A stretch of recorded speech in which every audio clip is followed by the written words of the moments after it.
2-3 साल पहले सुनंदा बहन ने मेरे को खास एक चिट्ठी लिख करके दी, भाई आप कभी कोल्हापुर की तरफ चक्कर लगाओ, क्योंकि 10 साल पहले कोल्हापुर आया था। उसके बाद इधर बेहद की सेवा में व्यस्त हो गया सभी तरफ, इसके कारण महाराष्ट्र में जाना नहीं हुआ। तो बहन जी को पता चला तो बहन जी ने कहा कि नहीं नहीं आपको उधर आना है, लेकिन फिर भी उसके बाद भी फिर बिजी हो गए। तो एक दिन ऐसे संकल्प आया, चलो आजकल साइंस के अच्छे अच्छे साधन बने हैं, क्यों ना हम ऑनलाइन से कोल्हापुर में पहुंचे। तो बिना टिकट लेते आपके पास पहुंच रहे हैं। तो आज का विषय बहुत सुंदर बहनों ने दिया है, अशरीरी आत्माभिमानी अशरीरी विधेयी स्थिति का पुरुषार्थ में कितना महत्व है। आत्माभिमानी अशरीरी और विधेयी स्थिति का पुरुषार्थ में कितना महत्व है, और वो हम कैसे उसका अभ्यास करें, अनुभव करें। बहुत अच्छा विषय है, क्योंकि वास्तव में टोटल ज्ञान का सार ही है, हमें आत्माभिमानी होकर के रहना है, अशरीरी बनना है, विधेयी स्थिति में रहना है। क्योंकि इस स्थिति के द्वारा ही हमारे अंदर दैवी संस्कृति आएगी, देवताओं के गुण आएंगे। हम मनुष्य से देवता इस पुरुषार्थ से बन सकते हैं, क्योंकि आज हमारे अंदर आसुरी अवगुण या जीवन में प्रॉब्लम आए, उसका कारण है हम अपने मूल स्वरूप को, आत्मा रूप को भूल गए। और इसलिए बाबा ने इस पाठ को पक्का करने के लिए, मुझे लगता है जो भी मुरली आप पढ़ो, लगता है आज की मुरली में चलिए, बाबा कहते बच्चे आत्माभिमानी बनो, आत्माभिमानी का पाठ पक्का करो। हर मुरली में इसके ऊपर ज्यादा बाबा फोकस देता है, और यही हमें पक्का करना है। क्योंकि इस स्वरूप में रहने से हमारे अंदर वैल्यूज आएंगे, गुण आएंगे, दैवी शक्ति आएगी। जो अशरीरी या आत्माभिमानी स्थिति में रहता है, वो जीवन में आने वाली समस्याओं का समाधान कर सकता है, जीवन में आने वाले कारणों का निवारण कर सकता है।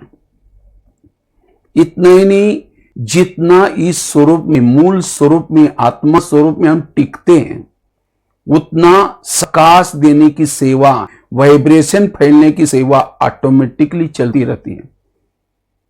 कृष्ण अर्जुन को कहता है, हे अर्जुन तुम सूर्य बनो, सूर्य। तो आज हमें भी सूर्य बनने की, मास्टर सूर्य बनने की, आत्माभिमानी अशरीरी बनने की आवश्यकता है। इससे संसार में सकाश फैलेगी, वायुमंडल शुद्ध होगा। इसे, इस अवस्था में रहने से संकल्प में एकाग्रता आएगी।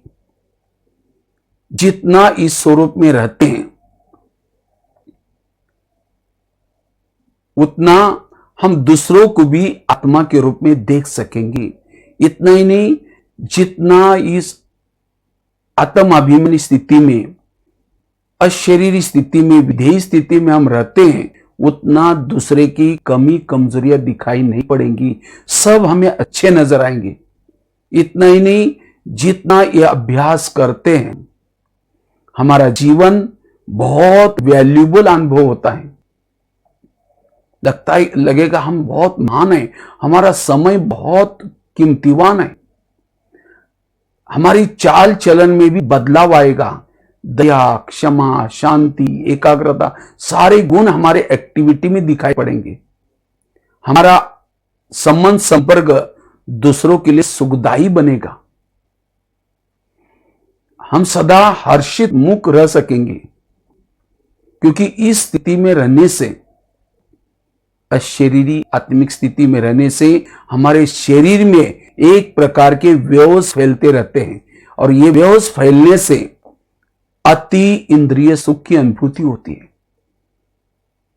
और जिसको ये अति इंद्रिय सुख मिलता है, अनुभव होता है, उसको विकारों का सुख, संसार का सुख, खाने पीने का सुख, संबंधों का सुख, ये सब फीका लगता है। उसको लगता है मुझे कुछ नहीं चाहिए। वो आत्मा संपन्न, भरपूर अनुभव करती है। प्रसन्न अनुभव करते हैं। कब? जब हमारी ये अवस्था है, अशरीरी की अवस्था, विधेय स्थिति की अवस्था, और इस स्थिति में रहने से हम निरंतर योगी की स्थिति में रह सकते हैं। भले आंखें खुली हैं, कान खुला है, देखते हुए भी न देखने की अवस्था रहेगी। और इस अवस्था में रहने से हम कभी नहीं कहेंगे मुझे पुरुषार्थ के लिए टाइम ही नहीं मिलता है। वो रात को सोया है तो भी उसका बाबा से वो कनेक्ट है, उसका पुरुषार्थ हो रहा है। कर्म कर रहे तो भी उसका पुरुषार्थ हो रहा है। आंखें खुली है, कान खुला है, इस संसार में चलते हुए भी इस संसार से उपराम है, कर्म योगी की स्थिति है। और ऐसी अवस्था में रहने वाला ये वो रेडी है। बाबा पिछले कई 5-6 सालों से कहते बच्चे समय बहुत नजदीक आ रहा है, ये रेडी बनो। ये रेडी किसको कहेंगे?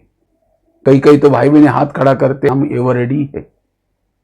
एवर रेडी मतलब ऐसे नहीं तो दुनिया में भी कई लोग कहते हैं भगवान हमें उठा लो। वो एवर रेडी नहीं है, वो कोई बातों से परेशान है। एवर रेडी मतलब जो आत्मा के स्वरूप में रहता है, जिसके जीवन में वैल्यूज है, जो बिल्कुल देवी देवता बनने के लिए तैयार है, उसने प्रभु मिलन करके भरपूर बना है, वो है एवर रेडी। वो स्थिति आत्मिक स्थिति है, अशरीरी स्थिति। वास्तव में पहले दिन बाबा ने यही लेसन हमें सिखाया था। यहां में जब आए थे तब यही लेसन सिखाया। फिर बाबा ने बीच में बहुत ड्रामा का, कर्मों का, कितना सारा ज्ञान का विस्तार किया।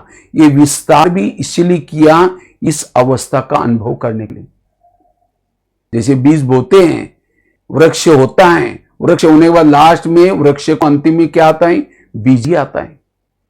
इसी तरह ये टोटल ज्ञान का सारा है, हमें बिंदु बनना, बिंदु की अनुभूति करना, अशरीरी स्थिति में रहना। और इस स्थिति में रहने वाला वो कभी भी कोई क्वेश्चन नहीं करेगा। No question, no correction, no quotation, no opposition. मन चुप रहेगा। इसलिए इस स्थिति का हमें अनुभव करना है। इस अवस्था में रहने से हमारे अंदर के जो पुराने संस्कार है, पुराने संस्कार अटैक नहीं करेंगे, पुराने संस्कार हमें तंग नहीं करेंगे, उस विकारों के संस्कार के वश नहीं होंगे। क्यों? जब इस अवस्था में रहते हैं हमें अति इंद्रिय सुख मिलता है। जिसको इस अति इंद्रिय का सुख मिलता है, ये विकारों का सुख हमें आकर्षित नहीं कर सकता। जैसे कोई जिलेबी खाता है, अगर उसके सामने मुरमुरा दो, उसको मुरमुरा दो, कहेगा नहीं नहीं मुझे नहीं चाहिए मुरमुरा, इतनी अच्छी चीज मैंने खाई। तो जिसने आत्मा के स्वरूप में स्थित होकर के अशरीरी बनकर के अतीन्द्रिय सुख का अनुभव किया, ये विकार उसको मुरमुरा के समान फीका लगेगा। नहीं नहीं कहेंगे, बस आत्मा आकर्षित नहीं हो सकती। आत्मा विकारों के वश, संस्कार के वश कब होती है? जब उसको, क्योंकि आत्मा को सुख चाहिए, चाहे योग से दो, अशरीरी स्थिति से दो, या फिर विकार संस्कार से दो। आज हम द्वापरिक से लेकर के उस संस्कार के वश क्यों हो गए? जब हम तंग हो गए, तनाव में आ गए, संबंधों से दुख मिलने लगा, तो हमने उस विकारों के वश होकर के सुख लेने का कोशिश की। इसलिए बाबा कहते बच्चे ये अभ्यास करो, इसकी मेहनत करो। जो ये अशरीरी की मेहनत करता है उसकी बाकी सारी मेहनत छूट जाएंगी, सेवा में सफलता मिलेगी। इस स्वरूप में रहने वालों के पीछे सेवा लगी रहेगी, सेवा बहुत मिलेगी। इसलिए हमें इस स्वरूप में रहना मतलब अपने आसन पर बैठना। और जो संगम युग में भ्रुकुटी आसन पर बैठता है उसका व्यवहार सब कुछ अच्छा चलेगा। और ऐसी आत्मा बाबा को पसंद आएगी, उसको बाबा का दिल तख्त मिलेगा। किसको? जो आत्मा के तख्त पर रहता है, बैठता है, उसको बाबा का तख्त मिलेगा। और जिसको बाबा का तख्त मिलता है, जो परमात्मा जिसको पसंद करता है, उसको भविष्य का तख्त भी मिलेगा। तो भविष्य का ताकत प्राप्त करने के लिए हमें आत्मा के ताकत में, आत्मा के स्वरूप में रहना है, ताकि हमारे से भूले नहीं होगी, हम सबके प्रिय बन जाएंगे और शिव बाबा के भी प्रिय बन जाएंगे और भविष्य की राजा मिल जाएगी।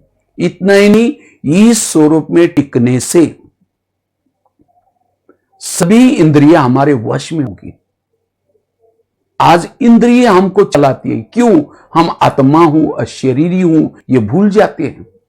जैसे गाड़ी, अगर कोई नौका पानी के ऊपर से चलेगी, पार कराएगी, लेकिन नौका के अंदर अगर पानी आएगा तो डुबा देगी। इसी तरह जो इंद्रियों को चलाता है वो पार हो जाता है, जिसको इंद्रिया चलाता है वो डूब जाता है। इसलिए मुझे इंद्रिया ना चलाए, मुझे इंद्रियों को चलाना है, क्योंकि मैं इंद्रियों का बॉस हूं। आज अंधेरी नगरी, चौपर राजा, टकेसर बाजी, टकेसर खाजा, हमारे जीवन में प्रॉब्लम क्यों आए? क्योंकि हमारा देह भान आया और हर इंद्रिया अपने अपनी मनमार्जी करने लगी। कान जो चाहे सुनता है, मुख जो चाहे बोलता है, आंखें जो चाहे। इसीलिए बाबा कहते हैं आत्मा समझो, ताकि तुम्हारी सभी इंद्रियां ठीक हो जाएगी। और जब हम इस कर्मेंद्रियों पर शासन करेंगे, तब हम विश्व को बदल सकते हैं, भविष्य की राजा ले सकते हैं।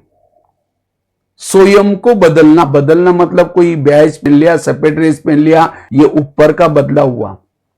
स्वयं को बदलना, जिसको बाबा के शब्द में और एक शब्द आता है, चैरिटी बिगिंस एट होम। आप अपने घर को सुधारो। घर मतलब लौकिक नहीं, कौन सा घर?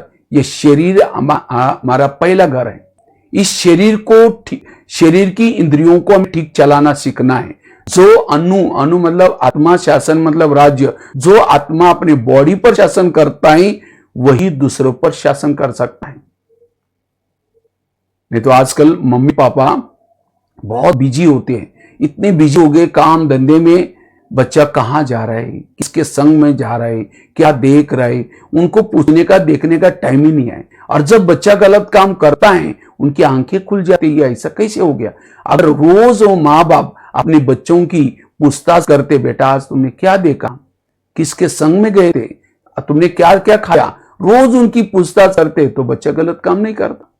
इसी तरह आज हम इतने अपने आप में व्यस्त हो गए, हमारे कान क्या सुन रहे, मुख क्या बोल रहे, क्या देख रहे। इसीलिए लॉकडाउन का समय मिला है। लॉकडाउन में क्या बोलते हैं? घर में रहो, परिवार के साथ रहो, तब सेफ रहेंगे। तो हमें भी अपने घर में, शरीर में रह करके अपने एक एक इंद्रियों की पूछताछ करनी है। और जब तक इंद्रियों से प्यार नहीं करेंगे, तब तक हमें, नहीं तो वो धोखा दे रहे, क्योंकि हम कभी पूछते ही नहीं। जैसे ब्रह्मा बाबा ने क्या किया, रोज अपने इंद्रियों का दरबार लगाया, पूछताछ की, और तब जाकर के बाबा इस पुरुषार्थ से नारायण का पद प्राप्त किया, नारायण बने। बाबा ने अपनी इंद्रियों को कंट्रोल किया।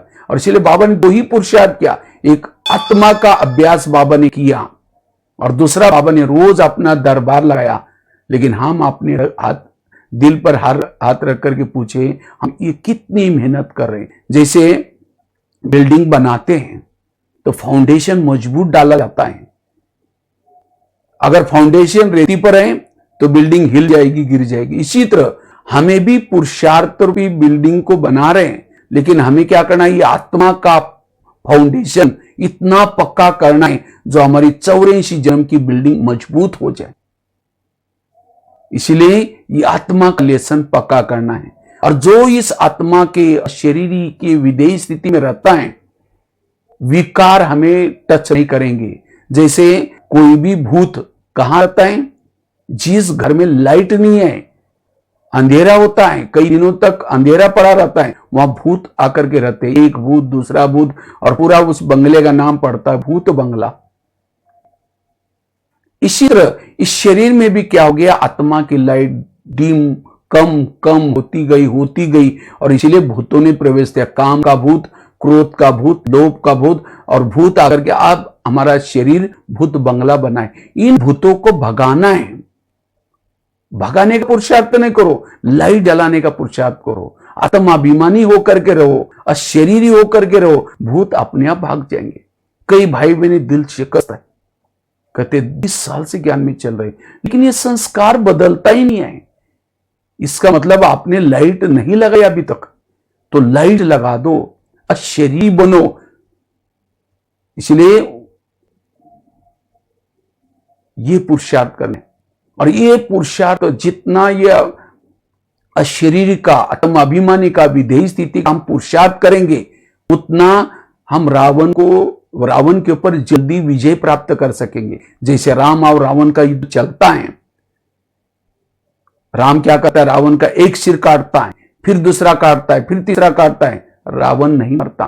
विभीषण आता है और राम के कान में 2-3 बातें सुनाता है, कहते हैं ऐसा नहीं मरेगा, उसके नाभि में तीर लगाओ। और जब नाभि में तीर लगा तो रावण क्या हो गया, मर गया। इसी तरह हम भी रावण को मारने में लगे हैं, कोई 10 साल से, कोई 20 साल से, कोई 5 साल से, कोई 40 साल से भी लगा हुआ है। एक सिर काटा वो दोबारा जुड़ जाता है, काम का सिर काटा दोबारा आ जाता है, क्रोध का काटा दोबारा कभी कभी आ जाता है। क्यों? क्योंकि हमने उसके नाभि में तीर नहीं लगाया। नाभि है देह का भान, देह भान सबसे बड़ा विकार है। इसीलिए हमारे पुरुषार्थ में इस अवस्था का बहुत बड़ा महत्व है। अगर ये पुरुषार्थ करेंगे, बाकी सभी फरिश्ता बन जाएंगे, देवता बन जाएंगे। हमारे 2 लक्ष्य हैं, एक है संगम का लक्ष्य और दूसरा है सत्युग का लक्ष्य। सत्युग का लक्ष्य है देवी देवता बनना, ऊंच पद प्राप्त करना, और संगम का लक्ष्य अशरीरी बनना, विधेयी बनना, बिंदु रूप बनना, बीज रूप बनना। जो संगम के लक्ष्य तक पहुंचेगा उसको ही सत्युग का लक्ष्य मिलेगा।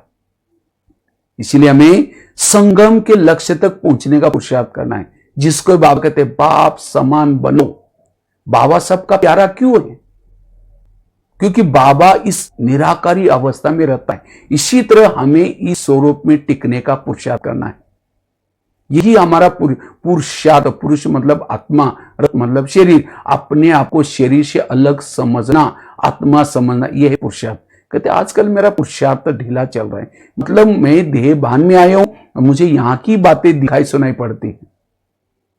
पुरुषार्थ तीव्र चल रहा है, मतलब मेरी आत्मिक स्थिति है, बड़ा आनंद आ रहा है, उठ रहा हूं। इसीलिए बाबा कहते ये मेहनत करना, और इसी मेहनत से अंत के अनेक पेपरों में पास हो जाएंगे। अंतिम समय का पेपर 1 सेकंड का होगा, और इस 1 सेकंड के पेपर में पास होने के लिए ये बहुत काल की हमारी अवस्था चाहिए।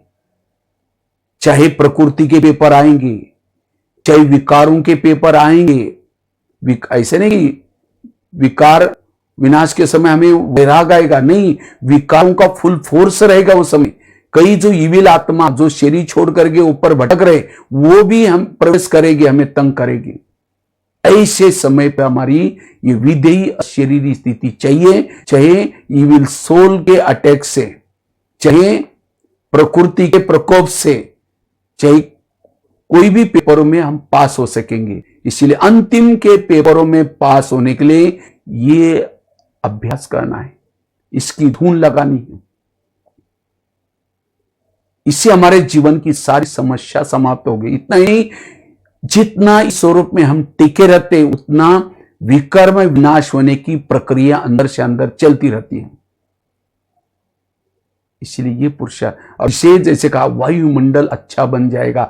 आप कुछ नहीं कर रहे, इस स्वरूप में टिके रहते, आपसे सकाश फैल रहे और वायुमंडल शुद्ध बनता जा रहा है, शांति सुख की किरणें फैल रहे। एक दिन मैं ऐसे ही गुलजार दादी के पास गया था, तो दादी को मैंने ऐसे प्रश्न पूछा, दादी जी अभी आप लोग क्या पुरुषार्थ कर रहे हैं? पुरुषार्थ तो नहीं कहेंगे, किन बात का दादी जी आप अटेंशन दे रहे हैं? तो दादी ने कहा बस हम यही अटेंशन देते, हमारे सामने कोई भी आ जाए वो अशरीरी बन जाए। देखो दादियों ने भी अब इतना सालों से वही अभ्यास हो रहा है, तो इसलिए हमें भी ये अभ्यास, अन्यथा अंत में फिर हम कोई ना कोई बातों में फेल हो जाएंगे। इसीलिए हमें ये पुरुषार्थ करना है, तो ये हमारी अवस्था बनी रहे।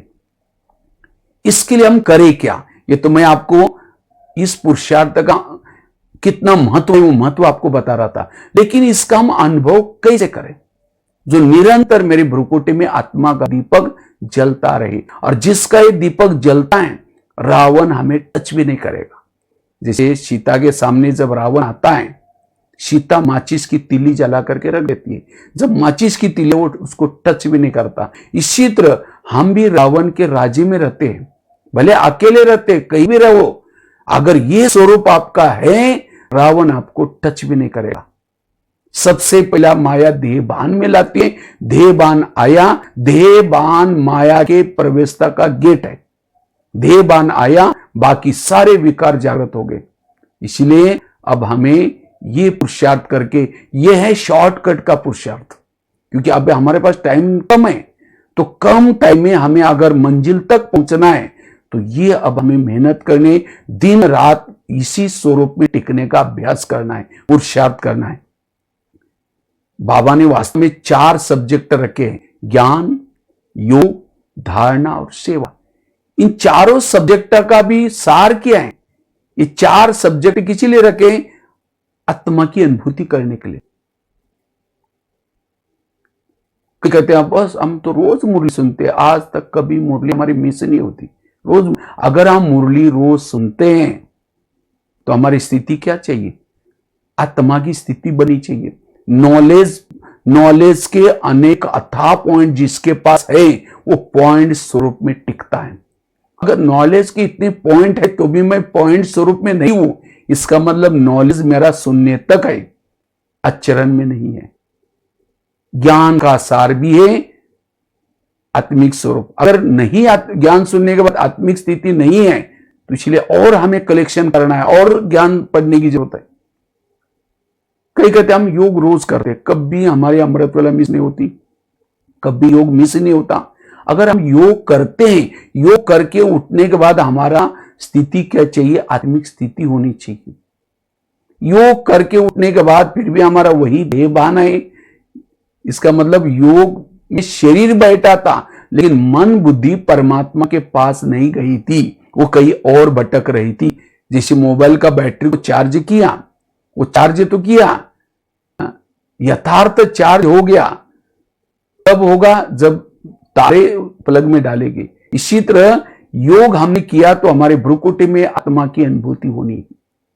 अगर नहीं तो ध्यान जरूर भटकता है। ध्यान में बैठने के बाद भी चेक करो कि मेरा ध्यान कहां है।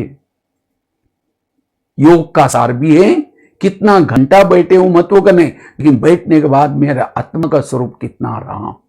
नहीं तो कई टाइम पास होला, निमिनत हो गए, मैं आत्मा हूं शांत स्वरूप, एक झुटका लगे, फिर देखेगा और 15 मिनट करना है, फिर 15 मिनट करना है, ऐसा वाला, उसे फिर आत्मिक स्वरूप नहीं बनेगा। इसलिए ऐसा हमें योग करना है जिससे आत्मिक स्वरूप बन जाए। कई कहते हमने बिल्कुल धारणा, जब से मैं ज्ञान में आया हूं मेरी सारी धारणाएं पक्की है। पवित्रता की धारणा पक्की है, खान पान की पक्की है, नियम संयम की सारी पक्की है। अगर मेरी धारणा अच्छी है इसका मतलब मेरी स्थिति आत्मिक चाहिए। अगर आत्मिक स्थिति नहीं है इसका मतलब वो धारणा केवल दिखावटी है। इसलिए धारणा का सार भी है आत्मिक स्वरूप। कई कहते हम सेवाएं बहुत की, मैं रोज बहुत सेवा कर, सेवाओं से दुआएं मिलती हैं, दुआओं परमधाम में जाने का विमान है। अगर सेवा करने के बाद आत्मिक स्थिति नहीं है, उस सेवा में भी कुछ गड़बड़ है। चारों सब्जेक्ट का सारा ही आत्मिक स्वरूप, इसीलिए इस स्वरूप में रहना है।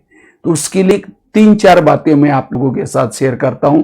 अगर आत्मा का स्वरूप मेरा सदा बना रहे, टिका रहे, उसके लिए सबसे पहली बात है आत्मिक स्वरूप रहने के लिए संकल्प को कम से कम चलाना।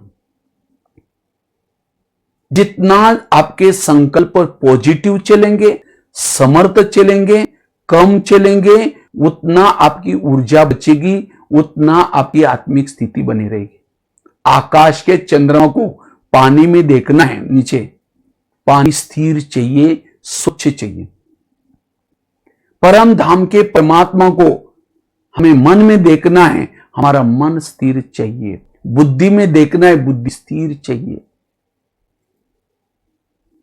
इसलिए मन जितना, संकल्प जितना कम चलेंगे, वास्तव में माया क्या करते हैं, अभी परिस्थितियां सामने लाते, लोगों की तरफ से समस्या लाएगी, कोई अपमान ही करेगा, कोई गलती व्यवहार करेगा। ये सब कुछ करने के बाद हमारे न चाहते हुए भी संकल्प निगेटिव चलते, ये मेरे साथ ऐसा क्यों करता है, इसने मेरे साथ ऐसा क्यों किया। संकल्प चले, भावना बिगड़ी, वृत्ति बिगड़ी, दृष्टिकोण बिगड़ा, हलचल में आ गए। फिर शाम को योग में बैठेंगे, लाल लाइट चल रहा है, गीत बज रहा है, शुरू करेंगे मैं आत्मा हूं, शांत स्वरूप हूं। फिर कहेंगे मेरे को उन्होंने क्यों बोला, फिर कहेंगे ठीक है कोई बात नहीं, मैं आत्मा हूं, शांत स्वरूप हूं। फिर कहेंगे 15 दिन पहले भी तो बोला था। फिर कहेंगे ठीक है मैं आत्मा हूं, शांत स्वरूप हूं। फिर कहेंगे सबके बीच में क्यों बोला, बोलना तो आके बोलना चाहिए। सामने आंखें फोटो को देख रहे हैं, कानों से गीत भी सुन रहे हैं, लेकिन मन बुद्धि कहां है, वो जो घटना हो गई उसका चिंतन कर रहे हैं, निगेटिव विचार कर रहे हैं। तो आत्मा का स्वरूप का कैसा अनुभव होगा। तो इसीलिए बाबा ने ये ज्ञान का विस्तार क्यों किया है, ड्रामा का ज्ञान, कर्मों का ज्ञान, जो हुआ ये अच्छा सारा ज्ञान, ताकि मेरे सारा दिन संकल्प विकल्प ना चले, मेरा मन चुप रहे। और जिसने इस ज्ञान को यूज करके संकल्पों को कम चलाया, वो योग में बैठते ही वो आत्मा का स्वरूप बन जाएगा। इसलिए संकल्प को बचाने के लिए हमें ड्रामा का ज्ञान, कर्मों का ज्ञान, जो हुआ इसको अप्लाई करना सारा दिन। योग मतलब ऐसा नहीं कि सारा दिन कुछ भी करो, कुछ भी देखो और शाम को योग में आकर के बैठ जाओ। सारा दिन जिन्होंने ज्ञान को अप्लाई किया है, ज्ञान अनुसार चले, शाम को योग में बैठेंगे तो बिंदु रूप स्थिति, विधेयी स्थिति, अशरीरी स्थिति, आत्मिक स्थिति बनेगी। एक है आत्मिक स्थिति, दूसरा है अशरीरी स्थिति, तीसरा है विधेयी स्थिति, चौथा है बिंदु रूप स्थिति। ये इसमें सबसे पहला शुरू में हमें आत्मिक स्थिति में रहने का अभ्यास किया है। मैं आत्मा हूं, आत्माभिमानी जिसको बाबा कहते हैं। शरीर का भान होते हुए भी साथ में आत्मा का भान भी रहे। मैं आत्मा इसमें बैठा हूं और इसको चला रहा हूं, आंखों के द्वारा देख रहा हूं, कानों के द्वारा सुन रहा हूं, इसको कहते हैं आत्माभिमानी। और जितना जितना आत्माभिमानी स्थिति हमारी नेचुरल बनती जाएगी, उतना हमारी अशरीरी स्थिति, योग में जब बैठेंगे, अशरीरी का विधेयी, शरीर में रहते भी देह भान से भी न्यारेपन का अनुभव, विधेयी। और जब ये ज्यादा ही ये स्थिति अच्छी रहेगी, तब धीरे धीरे बीज रूप स्थिति, बिंदु रूप स्थिति भी बनी रहेगी।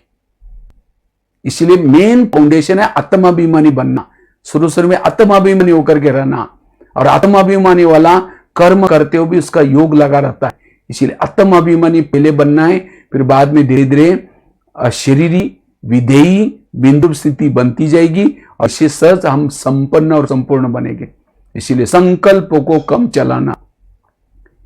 तो संकल्प क्यों चलते, कैसे चलता है, उसका तो टॉपिक बहुत लंबा है। शायद मैं उस दिन इच्छल करजे वालों को ये टॉपिक किया था, आप लोगों ने भी, कुछ लोगों ने सुना होगा। तो संकल्पों को, हमें कुछ भी हो जाए संकल्पों को बचाना है। और आजकल तो वैसे कोरोना का प्रकोप है, इसमें हमें तो संकल्प बचाना बहुत जरूरी है। क्योंकि संकल्प निगेटिव, कैसे होगा, मेरे दुकान का इतना दिन ऐसा हुआ, ये हुआ, कुछ भी हुआ, हमें सकारात्मक सोचना है। नथिंग न्यू, ये ड्रामा हर 5000 साल के बाद रिपीट होता है। ड्रामा कल्याणकारी है, परिस्थितियां कल्याणकारी है। मुझे अपने मन को चुप रखना है, क्योंकि ये बीमारियां अटैक उसके ऊपर करते हैं जिसकी ह्यूमिलिटी पावर थोड़ी कम हो जाती है। और निगेटिव सोचने से, टेंशन में आने से, तनाव में आने से ये ह्यूमिलिटी पावर कम हो जाते हैं, जिससे ये बीमारियां हमारे ऊपर अटैक करती हैं। इसलिए संकल्प को कम चलाने से, वास्तव में आत्मा कोई चीज नहीं है। जिसके संकल्प कम चले, पॉजिटिव चले, उसकी ऊर्जा बची, उसी ऊर्जा का नाम है आत्मा। इसलिए संकल्प को जितना कम चलाएंगे, अशरीरी का, आत्माभिमानी का अनुभव कर सकेंगे। और वास्तव में संकल्प से पूरा कल्प चलता है। सत्युग का जो भी कुछ कारोबार चलेगा, संकल्प से चलेगा। वहां कोई पोस्टमैन नहीं होगा। संकल्प किया, वो मेहमान को मुझे बुलाना है, वो आ जाएगा। संकल्प किया, अब ये विमान, पुष्पक विमान उड़ना है, ऐसा हाथ इशारा करेंगे, उड़ेगा। हर चीज संकल्प से होगी। बरसात चाहिए तो संकल्प किया, प्रकृति भी हाजिर, सब कुछ संकल्प से। अगर मुझे संकल्प वेस्ट करेंगे तो सत्युग में हम संकल्प की सिद्धियां कैसी हमारी से होगी। इसलिए संकल्प को कम चलाना, बचाना। संकल्प बहुत बड़ा खजाना है, जितना बचेंगे हल्के रहेंगे, लाइट बनेंगे, आत्माभिमानी अशरीरी बनेंगे। कुछ भी चला जाए व्यर्थ नहीं सोचना। दूसरी बात है, अगर हमें अशरीरी का, आत्मिक का अभ्यास करना है, उसके लिए पवित्रता की धारणा मजबूत करनी है। जैसे हम ब्राह्मण बने, बाबा ने जन्म की गिफ्ट दी पवित्रता, लेकिन माया हर पल आपके पीछे लगे, वो आपकी पवित्रता की गिफ्ट लेने के लिए। इसके लिए अलग अलग साधन बहुत सारी बना रहे, बहुत सारे अट्रैक्टिव चीजें, लेकिन कुछ भी हो जाए हमें यह पवित्रता की गिफ्ट संभाल कर रखनी है। ये पवित्रता हमारा परमधाम में उड़ने का साधन है। अगर पवित्रता की गिफ्ट ले ली माया ने, हमारा पवित्रता परमधाम में उड़ना बंद हो जाएगा। इतना ही नहीं, तीसरा नेत्र भी बंद हो जाएगा। इसलिए पवित्रता की संभाल रखनी है। जितनी पवित्रता उतना हमारी अशरीरी विधेय स्थिति बनी रहेगी।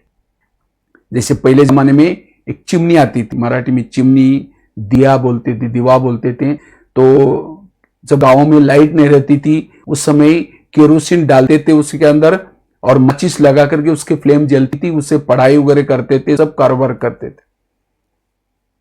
वो फ्लेम क्यों जल रहे? केरोसिन है। अगर केरोसिन नहीं है और उस माचिस लगाओ, जलेगा नहीं। इसी तरह योगी मतलब क्या? अगर योग में हम जब बैठेंगे, चारों तरफ से बैकग्राउंड बनाओ, योगी एक चिमनी है, दिया है, और इस दिए के अंदर तेल है पवित्रता। जितना हमारे पास पवित्रता है, यह हमारा आत्मा का दीपक, फ्लेम जलती रहेगी। कहने की जरूरत नहीं, मैं आत्मा हूं अपनी। अगर मेरा दिया फ्लेम नहीं जलती, यह आत्मिक स्थिति नहीं रहती, इसका मतलब पवित्रता कमी है। इसीलिए बाबा यहां आने वालों को सबको कहा, तुम्हें पवित्र रहना है, तब दीपक जलेगा। और उसको जिसके आत्मिक स्थिति है, उसको डर भी नहीं लगेगा, भय भी नहीं लगेगा। जैसे कोई अंधेरे में चलता है, लाइट या टॉर्च है, तो उसको कोई डर भय नहीं लगेगा, वो रास्ते पर चलेगा। आत्मिक स्थिति जिसकी है, वो जो करेगा, जो सोचेगा, योग्य करेगा, योग्य सोचेगा। इसीलिए पवित्र, और केवल पवित्र रहने से भी नहीं चलेगा। समझो पवित्रता तो है, चिमनी के अंदर तेल है, लेकिन बीच में बाती नहीं है, तो माचिस लगाओ, नहीं जलेगा। क्यों? बाती क्या करते हैं, नीचे जो तेल है उसको फ्लेम तक पहुंचाने का काम करते हैं। इसी तरह जितना हम स्मृति में रहते हैं, परमात्मा की याद में रहते, बाबा क्यों कहते हैं याद में रहो, ध्यान मेरे में लटका रहे परमधाम में। क्योंकि ध्यान बुद्धि जब ऊपर लगी रहेगी, हमारे शरीर में जो पवित्रता की ऊर्जा है ऊपर चलेगी और आत्मा के पास जाकर के आत्मा का दीपक जलेगा। फ्लेम का भोजन है केरोसिन, आत्मा का भोजन है पवित्रता। जितना उसको आत्मा को भोजन देंगे, उतना उसकी दीपक जलता रहेगा, उसकी ओरा बढ़ता जाएगा। इसलिए पवित्रता की धारणा रखनी है, भीषण प्रतिज्ञा करनी है, कुछ भी हो जाए मुझे पवित्रता को संभाल कर रखनी है। तीसरी चीज है, अगर मुझे अशरीरी का, विधेयी का अनुभव करना है, उसके लिए 7 स्वरूपों का अभ्यास करना है। शांत स्वरूप, आनंद स्वरूप, शक्ति स्वरूप, प्रेम स्वरूप, इनका अभ्यास करना है। और जितना ये 7 स्वरूपों का अभ्यास करेंगे, वास्तव में मैं कोई ये क्लास नहीं करा रहा हूं, लेकिन मैंने अपनी आत्मिक स्थिति में जब से ज्ञान में चला, तो मैंने खास इस बात के ऊपर ज्यादा ध्यान दिया। क्योंकि मैं ऐसे तो जब ज्ञान में आया था, मैंने क्या किया था, 7 दिन के लिए 7 सोमवार एक स्वरूप का अभ्यास, शांत स्वरूप का, मंगलवार के दिन शक्ति स्वरूप का, बुधवार के दिन आनंद स्वरूप का। इसी तरह अलग अलग दिन के लिए अलग अलग स्वरूप का प्लानिंग बनाया और वैसे करता रहा। और इस 7 स्वरूपों ने मुझे बहुत मदद दी। इसलिए ये 7 स्वरूपों का अब भी बढ़ाते रहेंगे। प्लानिंग लो कि आज सोमवार है या आज जो भी वार है, उसी दिन वो एक स्वरूप ले लो और उस स्वरूप का बार बार अभ्यास करो, तो वो आपको आत्माभिमानी बनाएंगे। 7 गुणों की कमी, यही हमारा देहभान लाने का मूल कारण है, जिसको बाबा कहते हैं सतो प्रधान बनो। कितनी बातें हो गई? पहली बात आई, अगर आत्मा के स्वरूप में टिकना है, आत्माभिमानी बनना है, उसके लिए संकल्पों को कम चलाना है। दूसरा बताया पवित्रता की धारणा। तीसरा बताया 7 स्वरूपों का अभ्यास। चौथी बात है, अगर हमें अशरीरी का, आत्माभिमानी का, विधेय स्थिति का अभ्यास अनुभव करना है, उसके लिए निरहंकारी होकर के रहना है।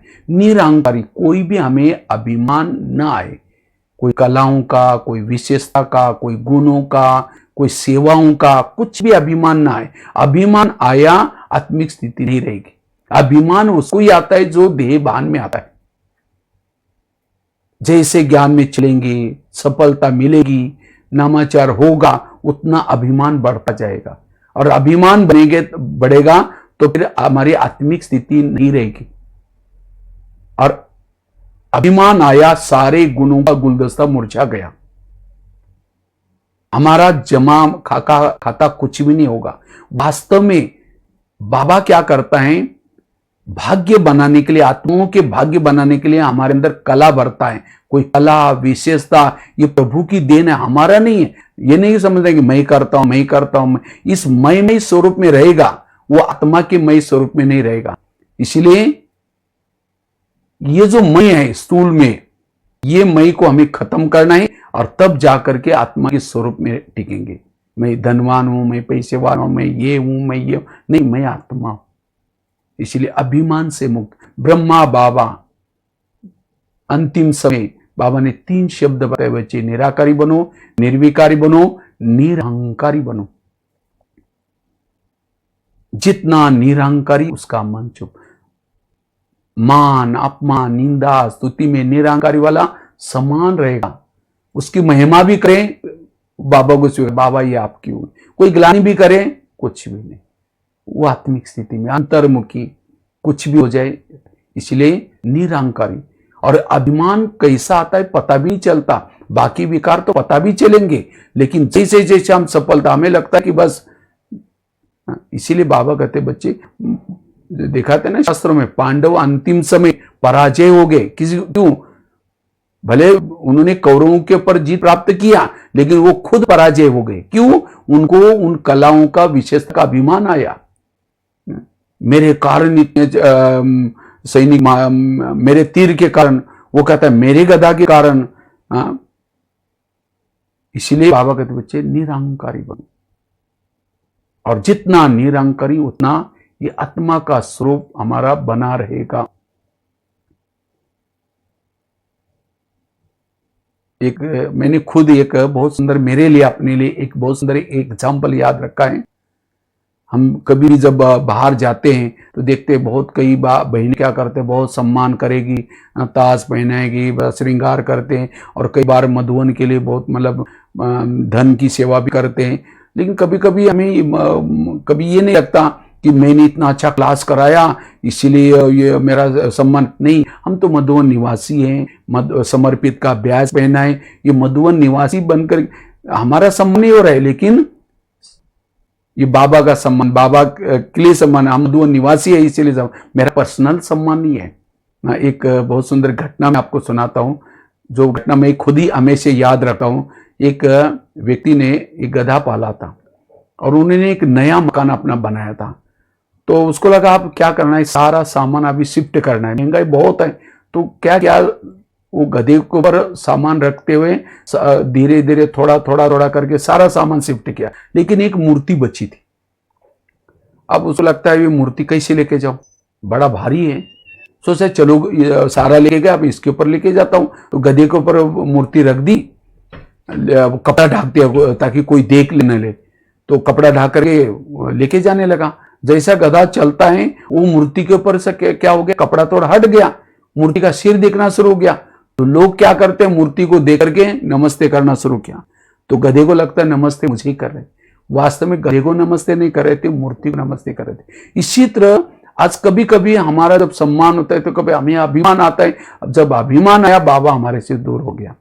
इसलिए हम तो कठपुतली है, ऊपर बैठ करके वो खींच रहा है, चला रहा है। इसलिए निरहंकारी। नहीं तो कई बार क्या होता है, हम डिस्टर्ब हो जाते हैं, मैंने ये किया, मैंने ये सेंटर पर दिया, मेरे को कोई पूछता ही नहीं, मेरे को ये नहीं करता, मैं ये पूछ पूछ की पूछ, और जिसको ये मैं पहले की पूछ है, पूछ वाले लोग कहां है? त्रेता युग में। राम के जितने भी भगत है सबको पीछे से पूछे। कृष्ण का एक भगत को भी पूछ नहीं है, एक गोपिका को गोप को भी पूछ नहीं।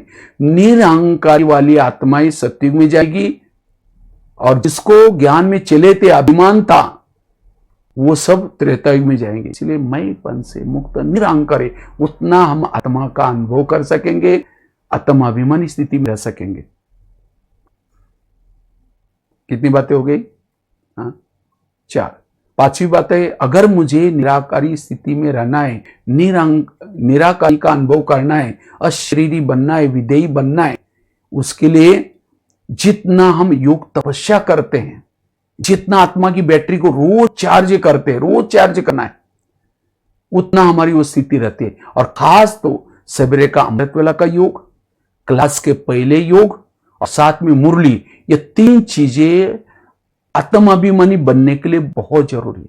3 चीजें, जिन्होंने सवेरे ये 3 चीजों के ऊपर मेहनत की, सारा दिन वो अपने आप सोल कॉन्शियस रहेगा, सारा दिन उसके सामने कितनी भी परिस्थिति, क्योंकि इन 3 चीजों से मनोबल बढ़ता है। इसलिए इसकी हमें मेहनत करनी है। लेकिन अमृत वेला ऐसा नहीं कि केवल निमिनाथ बन करके उठ करके बैठना है, लेकिन नहीं, बैठ करके विधि से जागृत होकर के अच्छी तरह रुरान करके हमें योग करना है। ऐसे कि नींद 2 बजे उठो, फिर नींद की अवस्था में टाइम, वो नहीं, एकदम थोड़ा करना है लेकिन पावरफुल। तो अमृत वेला योग अच्छा। उसके बाद क्लास के पहले भी जाकर के सेंटर पर, अभी तो लॉकडाउन है, भले सेंटर बंद है, लेकिन अभी जैसे सेंटर खुलेंगे, हमें ऐसे नहीं छुट्टी मिल गई तो फिर बाद में आदत ही बन जाए मोबाइल से, टीवी से सुनने की।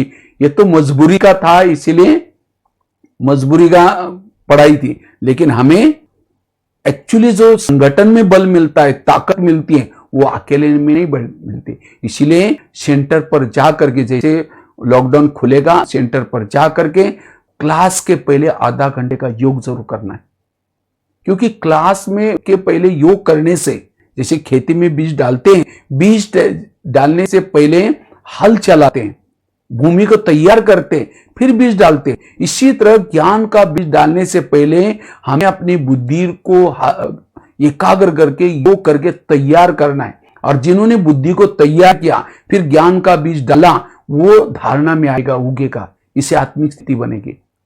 अब सीधा जाकर के हम क्या करेंगे, 7 बजे से पहले पहुंचेंगे और बस थोड़ा 5 मिनट योग किया, मुरली सुनेंगे, फिर शाम को पूछेंगे आज की मुरली क्या थी? हाँ बहुत अच्छा थी। एक पॉइंट तो बता, हाँ बहुत अच्छा था। वरदान, हाँ बहुत अच्छा था। वो अच्छा अच्छा ही करेगा, एक पॉइंट भी याद नहीं। क्यों? गरम तवे पर पानी डाल दिया। इसलिए आधा घंटा योग करके, क्योंकि मुरली, बाबा मुरली में क्या कहना चाहता है, क्या भाव है, उस मुरली को समझने के लिए एकाग्रता चाहिए, और उस एकाग्रता आते योग से। इसीलिए बाबा ने मधुवन में नियम बनाया, सेंटर पर नियम बनाया। ये नियम क्यों बनाया? क्योंकि इससे हमारी स्थिति अच्छी बनती है। इसीलिए ये जरूर, मैं कोई लेक्चर नहीं कर रहा हूं, लेकिन हमने प्रैक्टिकल ये आत्मिक स्थिति बनाने के लिए कि अभी भी मधुवन में रहते तो हम बराबर 6:30 बजे, अगर नहीं तो कहीं और सुनते तो पहले आधा घंटा योग करूंगा, उसके बाद सुनूंगा। भले अभी आप लोग टीवी के सामने भी बैठते हैं, मोबाइल के सामने, तो भी आधा घंटा पहले योग करके फिर सुनना, देखो कितना आनंद आएगा। इसलिए ये 3 चीजें, और मुरली को ध्यान से सुनना, अमृत वेला, क्लास के पहले योग, और साथ में मुरली ध्यान से, 3 चीजें हमें ये आत्मिक स्थिति, अशरीरी स्थिति बनाएगी। इसीलिए ये अभ्यास। नहीं तो कई तो बहाना बनाते, नहीं थोड़ा बच्चे स्कूल में जाते हैं, थोड़ा सा नाश्ता बनाना पड़ता है, ये तो बहाना है, दुकान खोलेंगे, ये करेंगे। लेकिन नहीं, हमें अपनी टाइम को एडजस्टमेंट करना है, और क्लास के पहले कोशिश करके, आपका लगन है सब कुछ हो, क्योंकि इसमें प्राप्ति बहुत है। इसलिए कोशिश करके इन चीजों।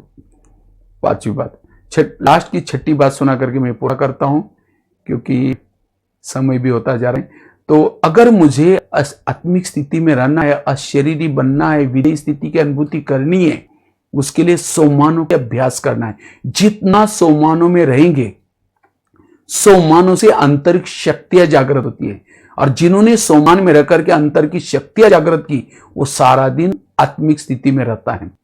सोमान, मैं शिव शक्ति हूं, मैं पूर्वज आत्मा हूं, मैं कल्प कल्प की विजय आत्मा हूं, मैं महावीर हूं। इस सोमान, और केवल सोमानों को रिपीट नहीं करना है, सोमानों के विजन बना दो, और विजन बना करके उसका अभ्यास करो, तब और हर विकारों के अलग अलग सोमान है। समझो हमको क्रोध आता है, क्रोध के सोमान अलग है। समझो कोई काम विकार हमें तंग करता है, उसके ऊपर जीत प्राप्त करने वाले सोमान अलग है। जैसे हर बीमारी की दवाई अलग अलग होती है, सिर दर्द है उसकी दवाई अलग है, पेट दर्द है उसकी दवाई अलग है। इसी तरह हर विकारों को जीत प्राप्त करने के लिए सोमान अलग अलग है। तो मेरी बीमारी क्या है और मुझे कौन सी दवाई लेनी है वो चेक करना है, और उसको जितना प्रयोग में लाएंगे उतना उस विकारों से भी हम बच सकेंगे। वास्तव में सोमान एक प्रकार की टैबलेट्स है। तो इसलिए सोमान में रहने से हमारी जो जर्मस है विकारों के वो खत्म हो जाते हैं, और उससे हमारा आत्मिक स्थिति ऑटोमेटिकली बनती जाते हैं। इसलिए आत्मिक स्वरूप में रहने के लिए सोमानों के अभ्यास, और एक बहुत सुंदर अभ्यास हमने किया था आत्मिक स्वरूप में रहने के लिए। जैसे पहले लेसन में बाबा ने सुनाया था, शरीर हमारी गाड़ी है और आत्मा उसका ड्राइवर है। जैसे लौकिक में गाड़ी का ड्राइवर सारा दिन गाड़ी को घुमा करके रात को कहां लगाता है, गैरेज में, और गाड़ी के अंदर नहीं सोता, सोने के लिए कहां जाता है, अपने घर में जाता है। इसी तरह यह शरीर हमारी एक गाड़ी है, आत्मा उसका ड्राइवर है। इसको सारा दिन कारोबार करके काम धंधा करके उसको रात को इस गाड़ी को कहां लगाना है, गैरेज में। इसका गैरेज कहां है, बेड। उस बेड पर जैसे वो गाड़ी का ड्राइवर गाड़ी को गैरेज में लगाता है और उसको पहले लॉक करता है, कवर ढाकता है, और गाड़ी को नमस्ते भी करता है, क्योंकि उसे दाल रोटी उससे मिल रहे, कमाई मिल होती है उसे, इसीलिए नमस्ते करता है। और उसके बाद अगर लिफ्ट है, सीढ़ी है, तो अब ऊपर जाएगा, सो जाता है। और आजकल के जो बड़े शहरों में मकान बनाते हैं, नीचे से पिलर उठाते हैं और गाड़ियां नीचे रखते हैं, सोने के लिए ऊपर रहता है। तो इसी तरह हमें भी ये तीन लोग भी कैसा है, नीचे सृष्टि है, ये पार्किंग प्लेस है, शरीर रूपी गाड़ी रखने का स्थान है, और आत्मा रूपी ड्राइवरों का घर ऊपर है। तो हमें अपनी गाड़ी को गैरेज में लगाना है, बेडशीट कंबल डालना है, गाड़ी को नमस्ते किया, और मन बुद्धि से ऊपर जाओ। ऊपर जाकर के अव्यक्त वतन में बाबा को के सामने अपना पूरा चार्ट बताओ, बाबा से दृष्टि लो, और जब क्या पर यहाँ सिर रखा, वो समझे कि ब्रह्मा बाबा की गोदी में सिर रखा है। उसी अवस्था में जब हम मन बुद्धि से ऊपर जाकर के हल्का होकर के सोते हैं, तो नींद भी अच्छी आएगी, कोई गलत स्वप्न भी नहीं आएंगे, और सवेरे उठेंगे, उठते बाबा याद आएगा। अच्छी तरह योग करके, अच्छा बाबा बाय बाय, मैं नीचे जा रही हूँ, मैं ड्राइवर हूँ, आत्मा फिर आई और इस शरीर में प्रवेश किया, और मैं आत्मा गाड़ी को चला रही। सारा दिन में लगेगा मैं आत्मा अलग हूं, शरीर अलग। अगर ये गाड़ी का भी एग्जाम्पल अभ्यास करेंगे तो भी आत्मा का स्वरूप बना रहेगा। और गाड़ी का ड्राइवर यहां से सीधा कोल्हापुर नहीं लेके जाएगा, यहां से समझो माउंट आबू से कोल्हापुर गाड़ी लेके जा रहे हैं, तो अगर उसका ड्राइवर का घर है, समझो कहीं बीच में रास्ते में, घर के पास खड़ा करेगा, थोड़ा जाकर के चाय पानी पी के आएगा। अगर घर नहीं है तो होटल में जाएगा, अगर होटल भी नहीं तो ढाबे तो होते हैं। नहीं तो अगर वो ऐसा ही चलाएगा तो पीछे बैठने वाले पैसेंजर चिल्लाएंगे, अरे ये खुद भी नहीं खाता दूसरों, और ऐसा ड्राइवर थका हुआ एक्सीडेंट कर सकता है। इसी तरह नियम है ये बीच बीच में। इसी तरह हमें भी क्या करना है, परम धाम से जब अव्यक्त से जब शरीर में आए तो सारा दिन कर्मों में बिजी नहीं रहना। बीच में गाड़ी को खड़ी करो, खड़ी करके क्या करो, अपने घर में जाके आओ। घर कहाँ है, परम धाम, वहां जाओ। अगर घर याद नहीं आता तो अपनी गाड़ी को खड़ी करके मधुवन के वातावरण में भी आप लोग वहां से आ सकते हैं। मधुवन में आओ, चारों धाम की यात्रा करके, या बाबा के कमरे में 2 मिनट जाकर के बाबा से दृष्टि लेकर के मन बुद्धि से फिर चले जाओ। अगर वो याद नहीं आता तो ढाबा तो है, सेंटर के बाबा के कमरे में 2 मिनट के लिए जाओ तो भी, तो देखो आपको ताकत मिलेगी। थोड़ा सा जो विचार चल रहे थे कर्मों के, थोड़ा स्टॉप हो जाएंगे, जिसको बाबा कहते हैं ट्रैफिक कंट्रोल। और जैसे गाड़ियां क्रॉस होते, ट्रक क्रॉस हो रहे हैं, तो ट्रक वाला पहचान वाला है, तो ड्राइवर को देख करके बात करता है। ऐसे नहीं कि गाड़ी को देख करके, ट्रक को देख करके बात करता है। हमें भी किसी से बात करना है, क्योंकि सभी ड्राइवर्स हैं, सबकी छोटी मोटी गाड़ी, किसी आरसी को लेट है, किसी की स्कूटी है, छोटा मोटा शरीर, तो शरीर को देखते हुए भी हमें क्या करना है, उस खिड़की से, आंखों से, जो भ्रुकुटी में ड्राइवर मेरा भाई बैठा है, मेरा उससे काम है, उसके गाड़ी से काम नहीं है, लेकिन उससे ड्राइवर से काम है, मेरा प्यार उससे है, उसको देख करके बात कर रहे हैं। तो ये आत्मा का अभ्यास। कोई बहनें अगर भाई को देखते, मैं महावीर को देख रहे हो, महावीर है, देवता है, भविष्य रूप देखो, वर्तमान को रूप नहीं देखना है। अगर कोई भाई बहनों को देखे, ये शिव शक्ति है, देवी है, उसको मैं देख रहा हूं। इस तरह से हमें आत्मा का पाठ पक्का करना है। वास्तव में शरीर क्या है, जैसे एक सोने का डब्बा है, और सोने के डब्बे के अंदर कुछ लैट्रिन डाल दिया, कुछ खांसी करने के बाद जो कप निकालता वो डाल दिया, हरी मांस डाल दिया, उस डब्बे को कहा आप थोड़ा सा साथ में रखो और बीच बीच में से प्यार भी करो, और कई जरूरत नहीं आपने साथ में रखना। आप कहेंगे नहीं नहीं इतना गंदी चीज है, हमको नहीं चाहिए, उसको फेंक देंगे। इसी तरह शरीर क्या है, एक डब्बा है, और उसके अंदर क्या भरा हुआ है, वही लैट्रिन भरा हुआ है, कप भरा हुआ है, हाडी मांस भरी हुई है, और ऊपर एक चमड़ी है पीली सी, सोने का पैकिंग जैसे लगते हैं। आप किसी की चमड़ी की पीली ये अब देते रहेंगे, कहेंगे बस उसको देखते रहे, उससे बात ही करते रहे। अरे भाई, उसके अंदर जो आज शरीर, अभी हम नजदीक आसपास क्यों बैठते हैं, क्योंकि आत्मा है, आत्मा वैल्यूबल है, इसलिए आत्मा को देखना, शरीर को नहीं देखना। शरीर को देखना अर्थात सांप को देखना, आत्मा को देखना अर्थात मन को देखना। इसलिए आत्मा को, अगर समझे किसी से आपका लगाव है, उस लगाव वाले व्यक्ति को सामने इमर्ज करो, इमर्ज करके आप क्या करो, उसका बिना चमड़ी का शरीर देखो, चमड़ी है ही नहीं, और बिना जो खून मांस बह रहा है, ऐसा लदे, कोई मुर्दा अगर लदा हुआ होता है उसको देखते ही कैसे लगेगा। इसलिए जब हम देह को देखते, ऊपर देखते, तब जाकर के हमें शरीर का आकर्षण आता है। इसलिए आत्मा का लेसन हमें बहुत जरूरी है, और जितना ये आत्मा का लेसन हम पक्का करेंगे, हम हर प्रकार की समस्याओं से बच सकते हैं। और अंतिम समय जब विनाश होगा, बहुत दर्दनाक सीन होगी वो, उसको देखने के लिए आत्मिक स्थिति चाहिए।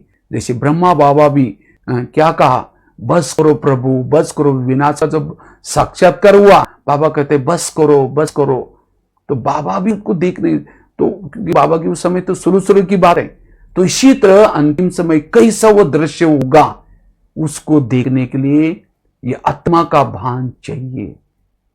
अन्यथा अगर उस समय डर करके सिर छोड़ेंगे, घबराएंगे, उस समय वही संस्कार लेके जाएंगे। आजकल के कई बच्चे जन्म लेते हैं, बहुत डरता है, चिल्लाता है, घबराता है, वो बच्चा अचानक रोएगा, क्यों? उसकी जो मृत्यु हुई बड़े खतरनाक अवस्था से हुई है, इसलिए अभी भी उसको वो याद आता है। इसलिए ऐसे बच्चे फिर सत्युग में कैसे, इसलिए आत्मिक स्वरूप वाला निर्भय रहेगा, औरों को भी जो डर रहे भय है उसको भी वो क्या करेगा, सहारा देगा, साहस देगा। और ये सेवा करने के लिए हमें ये आत्मा का पाठ पक्का करना बहुत जरूरी है। और इसके लिए खास ये जो 6-7 बातें सुनाई, सबसे पहली बात सुनाई संकल्प को कम चलाना, दूसरी बात बताई पवित्रता की धारणा, तीसरी बात बताई 7 स्वरूप का अभ्यास, चौथी बात बताई योग की तपस्या, उसके बाद निरहंकारी स्थिति, पांचवी बात बताई योग, हमें योग के लिए प्लानिंग बनाना है, और रोज हमें अपनी दिनचर्या में 2-3 घंटा योग जरूर करना है। और अमृत वेला क्लास के पहले योग, रात को सोने से पहले नुमा शाम का योग, ट्रैफिक कंट्रोल, ये थोड़ा अगर हम बैठक योग करेंगे तो, और वो भी यथार्थ, तब हमारी आत्मिक स्थिति बनेगी, हमारी आत्मा रूपी बैटरी चार्ज होगी। और साथ में सोमनु के अभ्यास, रोज गाड़ी को गैरेज में लगा करके परमधाम में सोने के लिए आना। हम भी यहाँ मधुबन में रहते हुए भी गाड़ी यहाँ रखते हैं, आते, आप भी वहां गाड़ी कोल्हापुर में रख करके सोने के लिए ऊपर आओ। इसलिए हमें यह अभ्यास करना है, तो सहज आत्मिक स्थिति बनी रहेगी। और मैंने केवल सुना है, हमने इसको प्रैक्टिकल में किया। लास्ट में मेरा शॉर्ट में अनुभव सुना करके पूरा करता हूँ। वैसे तो आप सब जानते हैं, मैं वैसे तो लौकिक में महाराष्ट्र में सांगली जिले में एक छोटे से गांव में जन्म हुआ। 11 साल तो स्कूल भी नहीं गए थे, 11 साल के बाद स्कूल में गए, टीचर ने कहा पहले क्यों नहीं, हमने कहा सर मुझे पता नहीं। कहा कि कोई बात नहीं, कल से जाना शुरू किया। पहले दिन 5वीं कक्षा में बिठाए। रोज जब जाना शुरू किया तो घर वालों ने मना किया, क्योंकि धनगर समाज में बकरी चराते थे, खेतीबाड़ी में रहते थे।